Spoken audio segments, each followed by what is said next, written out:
Good morning, Shri Swami Samarth. तर बघा, सुंदर दिवसाची छान अशी सुंदर सुरुवात झालेली आहे. सकाळची वेळ आहे आणि अन्नपूर्णेचं पूजन करून घेते. अन्नपूर्णेचं पूजन रोजचं करण्यामागचं कारण सांगते ताईंनो तुम्हाला. रोजचं अन्नपूर्णेचं पूजन केल्यानंतर आपल्याला स्वयंपाकघरामध्ये किंवा आपल्या किचनमध्ये खूप प्रसन्न वाटतं आणि त्यामुळे मग आपण प्रसन्न विचारात स्वयंपाक करतो, खूप आनंदी असतो.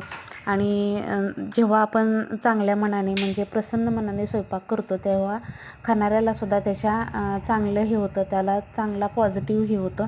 आणि जे आपण स्वयंपाक बनवलेलं जे आहे ना ते पूर्ण पॉझिटिव्हिटी किंवा घरामध्ये चांगलं वातावरण असलेल्या ह्याच्यात आपण विचाराने केलेलं असतं ना, तर खाणाऱ्यावर सुद्धा चांगले परिणाम होतात आणि विचारसुद्धा खाणाऱ्याचे पॉझिटिव्ह राहतात.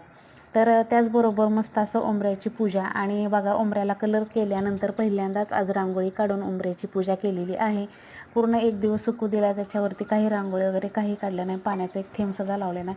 त्यानंतर कलरिंग करून घेतल्यानंतर मस्त असं उंबऱ्यावरती आज उंबऱ्याचं पूजन करून घेतलेलं आहे. तर त्यानंतर मस्त अशी खाली छोटीशी स्वस्तिकची रांगोळी काढून घेते. रांगोळीसुद्धा बघा, रांगोळी दारामध्ये नित्यनेमाने असलीच पाहिजे, नेहमी मी सांगत असते. त्यानंतर बघा, माझं सूर्याला जल अर्पण करणं असतं, तर सूर्याला जल अर्पण करायला टेरेसला आले होते.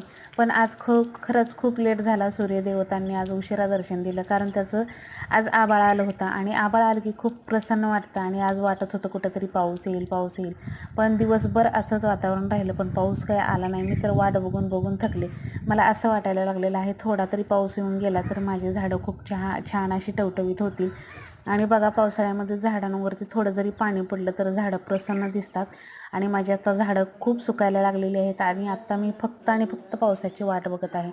कधी एकदाचा हा मे महिना संपतो आणि कधी असा धडाधडा पाऊस पडतो असं झालेलं आहे. त्यानंतर सुंदर अशी माझी देवपूजा करून घेतली. आणि देवघरातला बल्बसुद्धा ताईंनो, देवघरातला बल्ब जो आहे ना तो गेलेला आहे. परवा मी कलरिंग करायला देवघर काढलं होतं, त्यावेळेस त्या देवघराची थोडीशी हेळसांड झाली आणि त्यामुळे ते बल्ब जो आहे तो गेलेला आहे. आता त्याच्यामध्ये एक पिवळा कलरचा बल्ब मस्त लावते आणून, आणि त्याचा होल्डरसुद्धा थोडासा खराब झाला तर तो सुद्धा चेंज करतो. त्यामुळे ते देवघरात इतकं असं प्रसन्न वाटत नाही त्या बल्बमुळे, कारण आपल्याला नेहमी रोज बल्बाच्या ह्याच्यात देव पाहायची सवय लागलेली आहे. तर त्याचबरोबर मग सगळं आवरून झालं, सगळा स्वयंपाक वगैरे झाला. आणि बघा, मी 7 ते 8 दिवसाची साय साठवत असते, त्याचं तूप काढत असते. तर ते सुद्धा लोणी करायला घेतलं आणि तूप कढवलं. तर अशी रोजची आपली नित्यनेमाने कामं असतात. असं माझं 12 कधी वाजतात हे कळतच नाही. रोजचं माझं जी दिनचर्या जी उठल्यापासून जी आहे ती तुमच्याशी शेअर केलेली आहे. चला तर मैत्रिणींनो, तुम्हाला आजचा व्हिडिओ कसा वाटला नक्की कमेंटमध्ये सांगा. आवडला तर लाईक शेअर सबस्क्राईब करा. श्री स्वामी समर्थ.